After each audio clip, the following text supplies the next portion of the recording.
Hey guys, എല്ലാവർക്കും WWE Malayalam ഗോസിപ്പിൻ്റെ ഏറ്റവും പുതിയൊരു വീഡിയോയിലേക്ക് സ്വാഗതം. നമ്മൾ വീഡിയോ ചെയ്തിട്ട് ഒരുപാട് നാളായി. ഞാൻ ഇന്നലെ ഒരു ലൈവ് കൂടി ചെയ്തിട്ടുണ്ടായിരുന്നു, പക്ഷേ ഇന്ന് ലൈവ് ചെയ്യാനും നടന്നിട്ടില്ലായിരുന്നു. പക്ഷേ ഇന്ന് ലൈവ് ചെയ്യാഞ്ഞത് ഏറ്റവും വലിയൊരു സങ്കടകരമായ കാര്യം തന്നെയായിരുന്നു. കാരണം ഇന്ന് നടന്നിട്ടുണ്ടായിരുന്ന റെസൽമേനിയ മെയിൻ ഇവൻറ്റ് കഴിഞ്ഞൊരു 10 വർഷത്തെ മെയിൻ ഇവൻറ്റ് എടുത്തു കഴിഞ്ഞാൽ അതിൽ ഏറ്റവും ബെസ്റ്റ് എന്ന് പറയാൻ പറ്റുന്ന one of the best main event തന്നെയായിരുന്നു. കിഡിലൻ യജാതി മാച്ച് ഗായ്സ്, അടിപൊളി മാച്ചായിരുന്നു. അതിലില്ലാത്ത സ്റ്റാറുകളില്ലായിരുന്നു. ഇഷ്ടംപോലെ സ്റ്റാറുകൾ വന്നിട്ടുണ്ടായിരുന്നു, ലെജൻഡ്സ് വന്നിട്ടുണ്ടായിരുന്നു. നമ്മൾ ഒരു ഫുൾ ഷോയിലൂടെ എന്തൊക്കെയാണ് പ്രതീക്ഷിക്കുന്നത് അതൊക്കെയായിരുന്നു WWE ഒരൊറ്റ മാച്ചിലൂടെ നമുക്ക് നൽകിയിട്ടുണ്ടായിരുന്നത്. അതേ guys, Roman റെയിൻസിൻ്റെ undefeated streak, undefeated rain, ആ ഒരു WWE വേൾഡ് ചാമ്പ്യൻ എന്നുള്ള രീതിയിൽ നിന്നും റോമൻ റെയിൻസ് തോറ്റിരിക്കുകയാണ്. കോഡി റോഡ്സ് തൻ്റെ ആദ്യ വേൾഡ് ടൈറ്റിൽ WWEയിൽ ഉയർത്തിയിരിക്കുകയാണ്. റോമൻ റെയിൻസിൻ്റെ സ്ട്രീക്ക് വെറുതെ അങ്ങ് തോൽപ്പിച്ചാൽ പോലല്ലോ, അതിന് ഒരുപാട് കഥകൾ വേണ്ടേ, അതിന് ഒരുപാട് സമയം മത്സരിക്കണ്ടേ. ഇതൊരു ഓസം മാച്ച് തന്നെയായിരുന്നു ഗായ്സ് നടന്നിട്ടുണ്ടായിരുന്നത്. ഒരു രക്ഷയുമില്ലാത്ത മാച്ചായിരുന്നു. ഏറ്റവും അവസാനം ഞാൻ ശരിക്കും ആ മാച്ചിൻ്റെ ഓരോ കാര്യങ്ങളും കണ്ടിട്ട് കരഞ്ഞു പോയിട്ടുണ്ടായിരുന്നു. The best match ever. അപ്പോൾ ബാക്കിയുള്ള റെസൽമേനിയയിലെ മാച്ചുകളെ കുറിച്ചോ ബാക്കിയുള്ള എപ്പിസോഡുകളെ കുറിച്ചോ ഒന്നിനെ കുറിച്ച് ഞാൻ പറയുന്നില്ല. ഈ ഏറ്റവും അവസാനത്തെ ഈ ഒരൊറ്റ മാച്ചിനെ കുറിച്ച് മാത്രമേ ഞാൻ പറയുന്നുള്ളൂ. റെസൽമേനിയ 40യുടെ ആ ഒരു ഫുൾ മൊമെൻറ്റം തന്നെ മാറ്റിമറിച്ചിട്ടുണ്ടായിരുന്ന ഒരു മാച്ച് തന്നെയായിരുന്നു ഏറ്റവും അവസാനം നടന്നിട്ടുണ്ടായിരുന്ന ഈ ഒരു main event, WWE universal championship. അപ്പോൾ ആ മാച്ചിൽ നടന്ന പ്രധാനപ്പെട്ട കാര്യങ്ങൾ എന്തൊക്കെയാണെന്നറിയാൻ നമുക്ക് നേരെ ഒന്ന് വീഡിയോയിലേക്ക് പോയി നോക്കാം.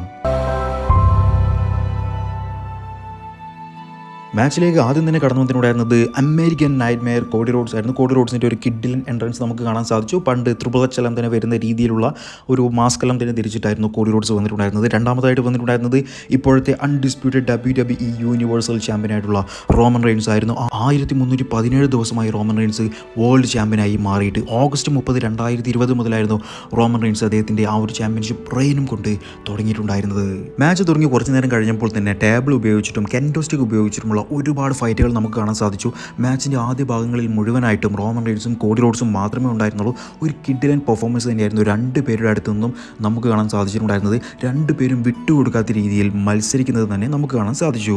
പിന്നീട് അവർ രണ്ടുപേരും കൂടി കാണികളുടെ ഇടയിലേക്ക് പോവുകയുണ്ടായി. ബ്ലഡ് ലൈൻ റൂൾസിന് അനുസൃതമായിട്ടുള്ള ഒരു മാച്ച് തന്നെയായിരുന്നു. അതുകൊണ്ട് എന്ത് നടന്നാലും ഒരു കുഴപ്പമില്ല എന്നുള്ള രീതിയിൽ തന്നെയായിരുന്നു. ക്രൗഡിൻ്റെ ഇടയിലേക്ക് പോയിട്ട് അവിടെ നിന്നും ഒരുപാട് ഫൈറ്റ് ചെയ്യുകയുണ്ടായി. എന്നിട്ട് അതിൻ്റെ ഒരു പ്ലാറ്റ്ഫോമിൻ്റെ മുകളിലേക്ക് റോമൻ റെയിൻസിനെ എടുത്ത് ഒരു സൂപ്ലക്സ് അടിക്കുന്ന കോഡി റോഡ്സിനെ നമുക്ക് കാണാൻ സാധിച്ചു.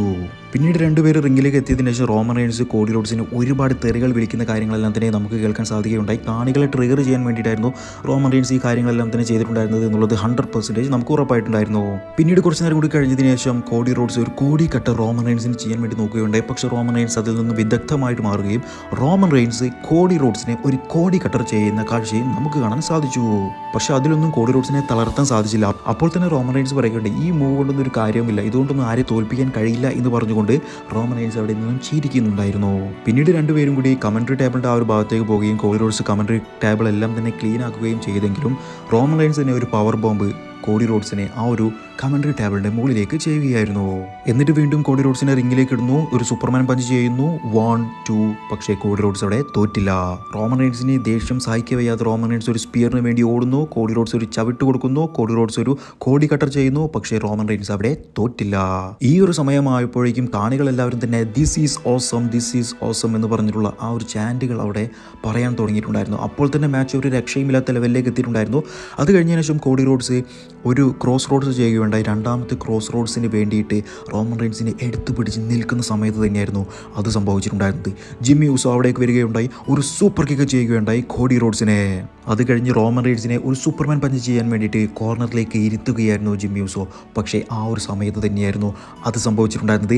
അത് മെയിൻ ഈവൻറ്റ് ജെ യൂസോ അവിടേക്ക് എത്തുകയുണ്ടായി.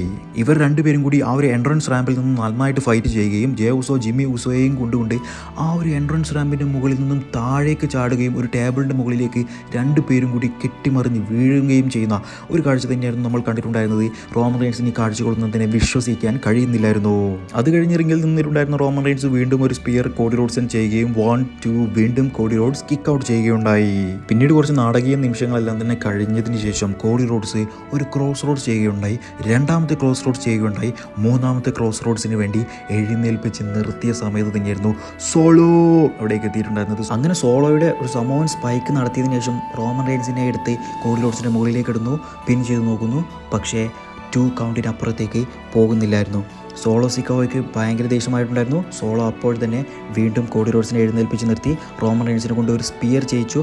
റോമൻ റെയിൻസിൻ്റെ സ്പിയർ പ്ലസ് സമോൻ സ്പൈക്ക് ഒരുമിച്ചുള്ളൊരു കോംബോ ഫിനിഷറായിരുന്നു കിട്ടിയിട്ടുണ്ടായിരുന്നത്. പക്ഷേ എന്നിട്ടും കോഡി റോഡ്സ് അവിടെ തോറ്റില്ല.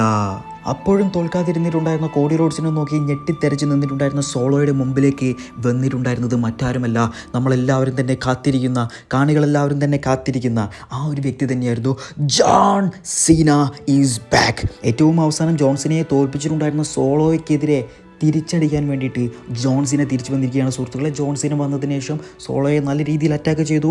റോമൻ റെയിൻസിനെ ഒരു ആറ്റിറ്റ്യൂഡ് അഡ്ജസ്റ്റ്മെൻറ്റ് ചെയ്തു. അത് കഴിഞ്ഞതിന് ശേഷം വീണ്ടും സോളോയെ എടുത്തുകൊണ്ട് കമൻട്രി ടേബിളിൻ്റെ മുകളിലേക്ക് ഒരു ആറ്റിറ്റ്യൂഡ് അഡ്ജസ്റ്റ്മെൻറ്റ് ചെയ്യുകയുണ്ടായി. അങ്ങനെ ചെയ്ത് നിൽക്കുന്ന ജോൺസിനയുടെ മുമ്പിലേക്ക് വന്നിട്ടുള്ളത് ആരായിരിക്കും?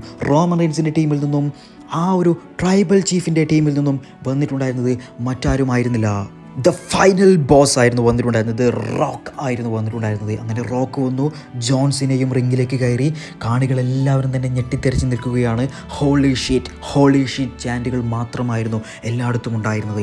അങ്ങനെ കാണികളെല്ലാവരും തന്നെ കാത്തിരുന്ന നിമിഷം അവിടെ എത്തിക്കഴിഞ്ഞു. ജോൺസിനെയും ദ റോക്കും നേർക്കുനേർ, പണ്ടത്തെ റസൽമേനിയ എതിരാളികൾ വീണ്ടും നേർക്കുനേർ, അതും റസൽമേനിയ മെയിൻ ഇവൻറ്റിൽ. രണ്ടുപേരും മുഖാമുഖം നോക്കി നിന്നു. ജോൺസിനെ യു ക്യാൻ സീ മീ എന്ന് പറയുകയും റോക്ക് അദ്ദേഹത്തിൻ്റെ റോക്ക് ബോട്ടം ജോൺസിനയുടെ മേൽ ചെയ്യുകയും ചെയ്തിട്ടുണ്ടായിരുന്നു. അത് കഴിഞ്ഞ് എന്തായിരിക്കും നടക്കുക എന്നുള്ള ഒരു കൺഫ്യൂഷനിലായിരുന്നു ഞാനുണ്ടായിരുന്നത്. പക്ഷേ അപ്പോൾ തന്നെ റോക്ക് നിൽക്കുന്ന സമയത്ത് അത് അടുത്ത മ്യൂസിക് വരുന്നു. മറ്റാരുടെയും മ്യൂസിക് ആയിരുന്നില്ല, ദ ഷീൽഡിൻ്റെ മ്യൂസിക് ആയിരുന്നു, ഷീൽഡ് ടീമിൻ്റെ മ്യൂസിക് ആയിരുന്നു. ഞാൻ ആലോചിച്ചു ഇനി ഡീൻ ആംബ്രോസിൻ്റെ റിട്ടേൺ എങ്ങാനും ഉണ്ടായിരിക്കുമോ എന്നുള്ളത്. പക്ഷേ അതൊന്നുമല്ലായിരുന്നു. നമ്മുടെ സെത്ത് റോളിൻസ് ഷീൽഡിൻ്റെ കോസ്റ്റ്യൂമിൽ വീണ്ടും റിങ്ങിലേക്ക് റോക്കിൻ്റെ പുറകിലൂടെ ഒരു ചെയറുമായിട്ട് വരുന്ന കാഴ്ച തന്നെയായിരുന്നു നമ്മൾ കണ്ടിട്ടുണ്ടായിരുന്നത്. എന്നാൽ ഈ ഒരു കാഴ്ച റോക്ക് കണ്ടില്ലായിരുന്നു. എന്നാൽ ഇത് റോമൻ റെയിൻസ് കണ്ടിട്ടുണ്ടായിരുന്നു. റോമൻ റെയിൻസ് ഓടി വന്ന ഒരൊറ്റ സൂപ്പർമാൻ പഞ്ച് സെത്ത് റോളിൻസിൻ്റെ മോന്തക്കിട്ട് അതോടുകൂടി സെത്ത് റോളിൻസും അവിടെ കിടക്കുകയുണ്ടായി. റോക്ക് അപ്പോൾ സെത്ത് റോളിൻസിനെ കൊണ്ട് അവിടെ നിന്നും സംസാരിക്കുന്ന കാഴ്ചയും നമുക്ക് കാണാൻ സാധിച്ചു. അപ്പോൾ ആരായിരിക്കും റോക്കിനെ തോൽപ്പിക്കാൻ വേണ്ടി വരുന്നത്, അല്ലെങ്കിൽ ആരായിരിക്കും റോക്കിനെ അടിക്കാൻ വേണ്ടി വരുന്നത്? അതല്ല എന്നുണ്ടെങ്കിൽ റോക്ക് കോഡി റോഡ്സിനെ അടിച്ചിട്ടുകൊണ്ട് ആ ഒരു മാച്ചിൽ ദ റോക്ക് റോമൻ റെയിൻസിനെ വിജയിപ്പിക്കുമോ എന്നുള്ള കൺഫ്യൂഷൻ എല്ലാം തന്നെയായിരുന്നു ആ സമയത്ത് നമ്മുടെ മനസ്സിലുണ്ടായിരുന്നത്. പക്ഷേ അപ്പോൾ ഒരിക്കലും ആരും തന്നെ പ്രതീക്ഷിക്കാത്ത ഒരു അതിഥിയായിരുന്നു വന്നിട്ടുണ്ടായിരുന്നത്. മറ്റാരുമല്ല, ദി അണ്ടർടേക്കർ, റസൽമേനിയ സ്ട്രീക്കിൻ്റെ ഉടമയായിട്ടുള്ള അണ്ടർടേക്കർ അവിടേക്ക് വരികയുണ്ടായി. ഒരിക്കലും ഞാൻ പ്രതീക്ഷിച്ചിട്ടില്ലായിരുന്നു അണ്ടർടേക്കറിൻ്റെ ഒരു റിട്ടേൺ ഈ ഒരു മാച്ചിൽ അല്ലെങ്കിൽ ഈ ഒരു സമയത്ത് ഉണ്ടാകുമെന്നുള്ളത്. റസൽമേനിയയിലേക്ക് അണ്ടർടേക്കർ ഒരു തിരിച്ചുവരവ് നടത്തിയിരിക്കുകയാണ്. റോക്കിനെതിരെയായിരുന്നു അണ്ടർടേക്കർ വന്നിട്ടുണ്ടായിരുന്നത്. ആ ഒരു അണ്ടർടേക്കറിൻ്റെ ബെല്ലായിരുന്നു വന്നിട്ടുണ്ടായിരുന്നത്. മരണമണിയായിരുന്നു അവിടെ മുഴക്കിയിട്ടുണ്ടായിരുന്നത്. അണ്ടർടേക്കർ റോക്കിൻ്റെ പുറകിൽ നിൽക്കുന്നു. അണ്ടർടേക്കർ റോക്കിനെ ഒരു ചോക്ക് സ്ലാം അടിക്കുന്നു. അതോടുകൂടി അവിടെ മുഴുവൻ ഇരുട്ടായി മാറുന്നു. ഇരുട്ട് കഴിഞ്ഞ് വെളിച്ചം വരുമ്പോൾ അവിടെ ആരുമില്ല, only Cody Rhodes and Roman Reigns. പിന്നെ സൈഡിലായി സെത്ത് റോളിൻസും. അപ്പോൾ തന്നെ റോമൻ റെയിൻസ് എഴുന്നേൽക്കുകയുണ്ടായി. സെത്ത് റോളിൻസിനെ ചെയർ ഉപയോഗിച്ച് അറ്റാക്ക് ചെയ്യുകയുണ്ടായി. അത് കഴിഞ്ഞതിന് ശേഷം ഒരു സ്പിയർ ചെയ്യാൻ വേണ്ടി കോഡി റോഡ്സിൻ്റെ നേരേക്ക് കുതിച്ചു പായുകയുണ്ടായി. അതാ കിടക്കുന്നു ഒരൊറ്റ ചവിട്ടി. കോഡി റോഡ്സിൻ്റെ വക cross Rhodes 1, cross Rhodes 2, cross Rhodes 3. അതോടുകൂടി ആ ഒരു മാച്ച് അവിടെ അവസാനിച്ചിരിക്കുകയാണ് സുഹൃത്തുക്കളെ. അതേ കോഡി റോഡ്സ് ആ ഒരു മാച്ചിൽ വിജയിച്ചിരിക്കുകയാണ്. അങ്ങനെ ന്യൂ അൺഡിസ്പ്യൂട്ടഡ് WWE യൂണിവേഴ്സൽ ചാമ്പ്യനായിട്ട് കോഡി റോഡ്സ് മാറിയിരിക്കുകയാണ്. What a match guys, what a match. ശരിക്കും നമ്മുടെ അവഞ്ചേഴ്സ് മൂവിയെല്ലാം തന്നെ കാണുമ്പോൾ അതിലെ ഒരു എൻഡ് ഗെയിമിൻ്റെ അവസ്ഥ തന്നെയായിരുന്നു എനിക്കുണ്ടായിരുന്നത്. അത്രയും മനോഹരമായിട്ടുണ്ടായിരുന്ന ഒരു കിഡിലൻ മാച്ച് തന്നെയായിരുന്നു ഉണ്ടായിരുന്നത്.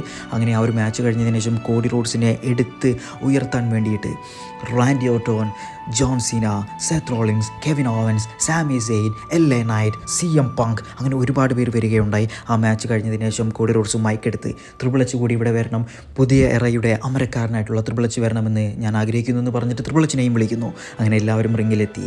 ആ ഒരു ഷോ അങ്ങനെ പര്യവസാനത്തിലേക്ക് പോയിരിക്കുകയാണ്. What a match and what A show guys. ഞാൻ ഒരിക്കലും റസൽമേനിയ 40 എന്ന് പറഞ്ഞപ്പോൾ ഇത്രത്തോളം പ്രതീക്ഷിച്ചിട്ടില്ലായിരുന്നു. പക്ഷേ ഇത്രയും അടിപൊളിയാകുമെന്നുള്ളത് ഞാൻ ഒരിക്കലും വിചാരിക്കാത്ത കാര്യം തന്നെയായിരുന്നു. നിങ്ങളുടെ അഭിപ്രായത്തിൽ നിങ്ങൾക്ക് ഈ ഒരു മാച്ച് ഇഷ്ടപ്പെട്ടോ ഇഷ്ടപ്പെട്ടില്ലേ? ഈ ഒരു മാച്ചിലെ ഏറ്റവും മികച്ച മൊമെൻ്റായിട്ട് നിങ്ങൾക്ക് തോന്നിയിട്ടുണ്ടായിരുന്നത് ഏത് മൊമെൻ്റാണ് എന്നുള്ളതും കൂടി വീഡിയോയുടെ താഴെ കമൻറ്റ് ചെയ്യാൻ മറക്കരുത്. Thank you for watching my video.